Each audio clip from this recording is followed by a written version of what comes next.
soleh kita, ibadah-ibadah yang kita kerjakan di tempat tersebut, itu Allah Subhanahu wa Ta'ala akan melipat gandakan pahalanya.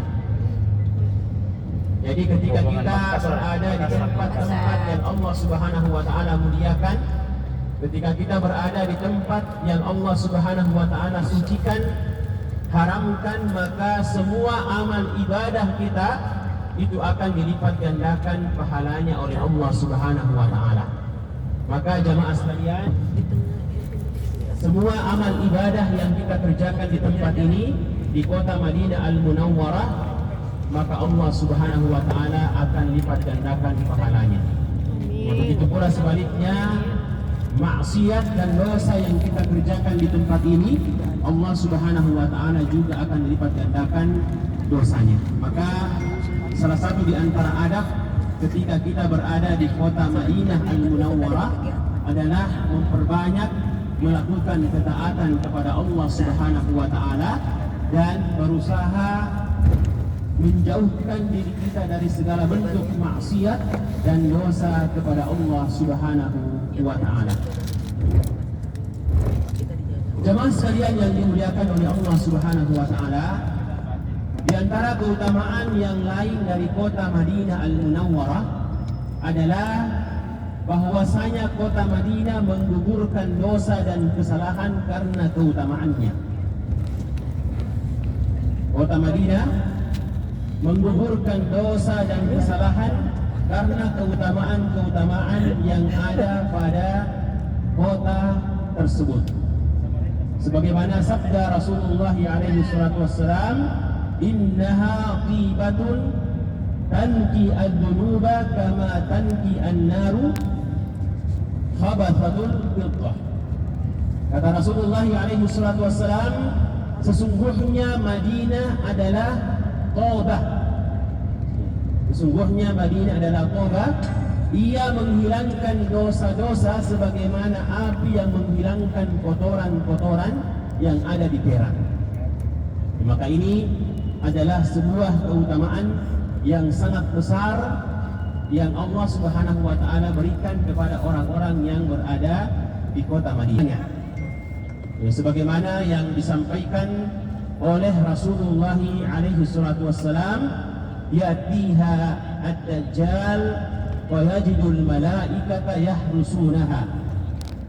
Yang besar di kota Madinah, bahwasanya Allah Subhanahu wa Ta'ala mengutus malaikat-malaikatnya untuk menjaga di setiap sudut dari kota Madinah. Ya, kemudian di antara keutamaan yang lain dari kota Madinah, bahwasanya kota yang mulia ini jamaah sekalian, kota Madinah Al-Munawwarah, kota Rasulullah alaihi salatu wassalam, itu tidak akan dimasuki oleh Dajjal. Ya, tidak akan dimasuki oleh Dajjal. Ya, nanti kita akan tunjukkan ada namanya Bukit Dajjal. Dajjal itu hanya bisa melihat dari balik bukit dan tidak bisa memasuki kota Madinah dari bukit tersebut. Ya, kata Rasulullah alaihi salatu wassalam, ya'ti Dajjal wa huwa muharramun alaihi ay yadkhula niqabi al-Madinah. Dajjal datang namun ia diharamkan oleh Allah Subhanahu wa Ta'ala untuk memasuki kota Madinah. Jadi kota Madinah ini adalah kota yang dijaga oleh Allah Subhanahu wa Ta'ala dan tidak akan pernah dimasuki oleh Dajjal. Kemudian jemaah sekalian yang dimuliakan oleh Allah Subhanahu wa Ta'ala, di antara keutamaan kota Madinah, bahwasanya Rasulullah alaihi sallam dalam riwayat yang lain disebutkan, Allahumma barik lana fi thamarina. Ya Allah, berikanlah keberkahan bagi kami di sok, alat untuk mengukur makanan, dan juga di mud, alat untuk menakar timbangan. Kemudian Nabi juga pernah berdoa kepada Allah Subhanahu wa Ta'ala, Allahumma barik lana fi thamarina. Ya Allah, berkahilah kami pada buah-buahan kami. Ya, sehingga jamaah sekalian kita bisa mendapati di tempat yang mulia ini begitu banyak buah-buahan. Begitu banyak buah-buahan, bahkan ada mungkin buah yang tidak pernah kita dapatkan di tempat kita, ya, namun bisa kita dapatkan di kota Madinah Al-Munawwarah. Ya, karena memang Rasulullah SAW itu pernah mendoakan agar Allah Subhanahu wa Ta'ala memberikan keberkahan kepada kota Madinah pada buah-buahannya, ya, untuk beribadah dan melakukan ketaatan kepada Allah Subhanahu wa Ta'ala. Di samping kita ini jamaah sekalian, di samping kiri kita ada masjid. Di samping kiri kita ini adalah muadzin Rasulullah alaihi salatu wassalam. Ya, muadzin Rasulullah alaihi salatu wassalam atau tukang azannya Rasulullah alaihi salatu wassalam. Setiap 5 waktu sehari semalam kita berada di Masjid Nabawi untuk melaksanakan ibadah sholat. Dan tambahnya dengan melaksanakan sholat sunnah. Sholat sunnah rawatib, sholat duha, sholat isyraq, sholat tahajud atau sholat lail. Ya, insya Allah sebentar subuh, ya, kita akan melaksanakan sholat berjamaah tahajud. Allah Ta'ala berikan kesempatan kepada kita untuk bisa berziarah ke Masjid Quba. Ya, insya Allah kita akan berziarah ke Masjid Quba. Dan Masjid Quba ini adalah merupakan masjid yang penuh dengan sejarah, penuh dengan keutamaan, penuh dengan pelajaran-pelajaran iman.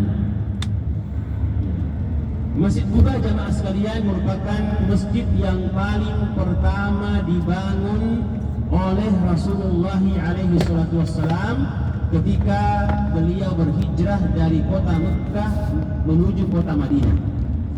Ya, setelah menempuh perjalanan yang cukup panjang, beliau tiba di wilayah Quba. Jadi ketika Rasulullah alaihi salatu wassalam berhijrah dari kota Mekah menuju kota Madinah, ya, beliau jadi Masjid Quba merupakan masjid yang paling pertama yang dibangun oleh Rasulullah alaihi salatu wassalam, yang dibangun dengan dasar keimanan dan ketakwaan. Dan ketika kita berziarah ke Masjid Quba jamaah sekalian, Rasulullah alaihi salatu wassalam menyebutkan tentang keutamaannya yang begitu besar. Dalam sebuah hadis disebutkan, man tatahhara fi baitihi summa ata masjida Quba fa shalla fihi salatun kana lahu ka ajri umrah.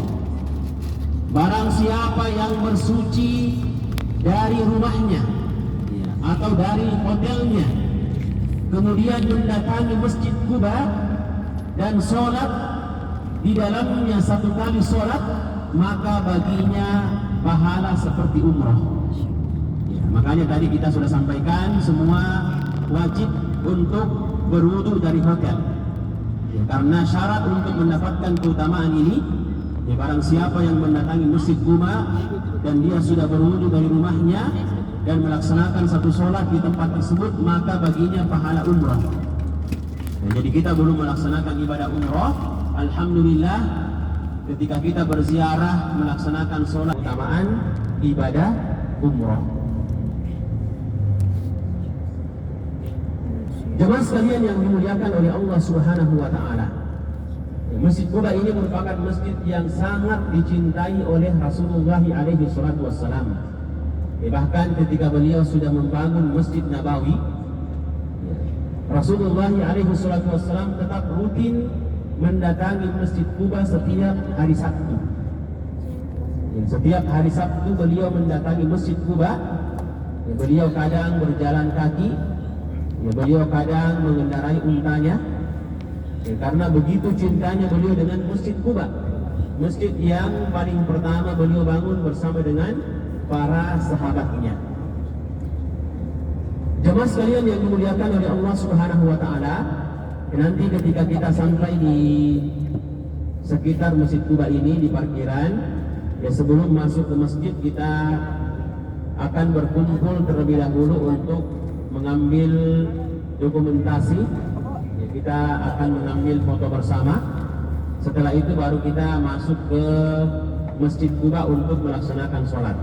Kita ingatkan, ya, sebelum masuk masjid usahakan dengan menggunakan kaki kanan sambil berdoa kepada Allah Subhanahu wa taala, Allahumma ftahli abwaaba rahmatika.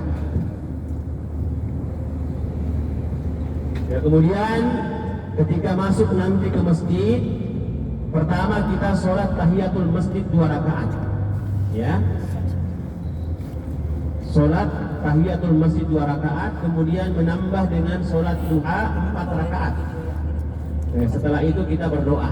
Ya, jadi kita batasi saja sholat duhanya 4 rakaat saja karena kita dibatasi oleh waktu.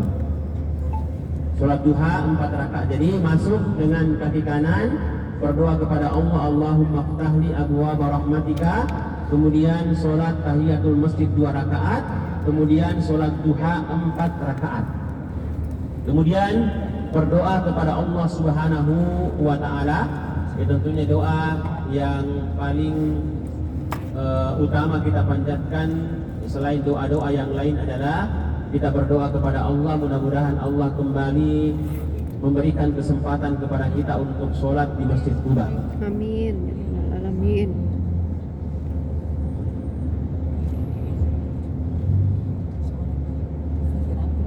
Jadi sebentar lagi kita akan sampai di Masjid Quba.